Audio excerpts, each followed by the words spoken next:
Salut! Aujourd'hui on va parler des droïdes de combat de B1. Donc aisément contrôlables, ne posant jamais de questions et peu onéreux à fabriquer à la chaîne, les droïdes de combat B1 font le gros des troupes de l'armée mécanique de la Fédération du Commerce. Et ils apparaissent dans les épisodes 1, 2 et 3, et aussi dans la série animée Guerre des Clones. Donc ils sont fabriqués par Bactoid Combat Automata, et donc le modèle est bien sûr B1. Ils ont un blindage qui est constitué d'un métal peu onéreux et résistant, qui protège l'ensemble des récepteurs. Effrayants par leur uniformité, les droïdes de combat ne se distinguent que par leur marquage numérique au dos de leur pack de communication.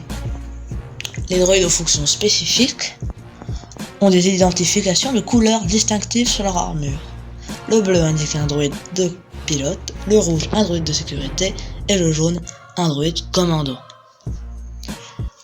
Avec leurs signes allongés, émincés et humanoïdes, leurs articulations exposées et leur finition métallique, les droïdes de combat ressemblent de façon angoissante à des squelettes animés.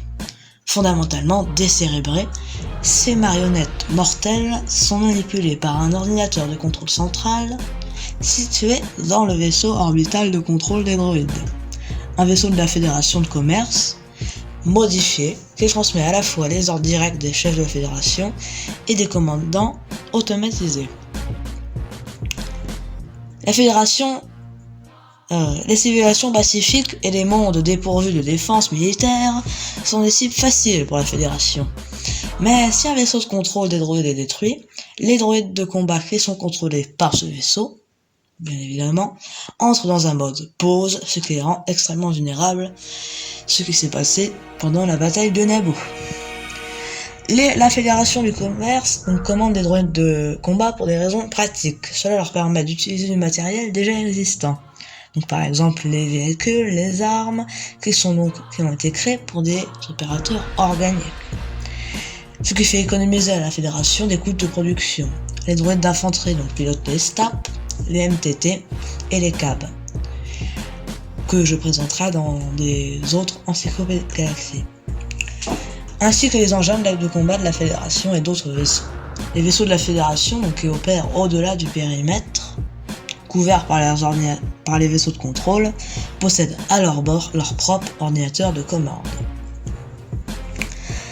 Donc en choisissant de s'appuyer sur des ordinateurs de commande centraux, afin de diriger simultanément de vastes armées de droïdes, la Fédération du Commerce, soucieuse de limiter les coûts de production, fait l'économie de sommes extravagantes qu'aurait coûté la production de milliers de cerveaux individuels. La Fédération passe commande auprès de Bactoid Combat Automata pour qu'elle puisse produire en masse des droïdes de combat B1 dans les fonderies de Geonosis qui ont été transformés en usines. Les droïdes de combat ont été programmés en utilisant des données collectées auprès de soldats organiques très entraînés, ce qui leur permet d'effectuer diverses manœuvres en affrontant l'armée de la République. C'est la fin de ce Encyclopédie Galaxie. Merci de votre visionnage et à bientôt pour un prochain Encyclopédie Galaxie.